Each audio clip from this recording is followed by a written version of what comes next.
پروردگارا خودت گفتی اگر بندی از بندگان من دو دستشو بلند کرد 3 بار گفت یا الله یا الله یا الله،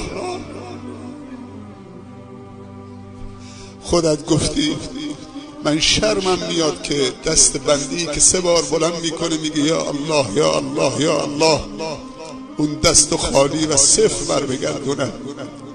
پروردگارا ما دستان نیاز رو بلند کردیم، ما نیازمندیم، به در خانه توی بی نیاز آمدیم در این وقت شب.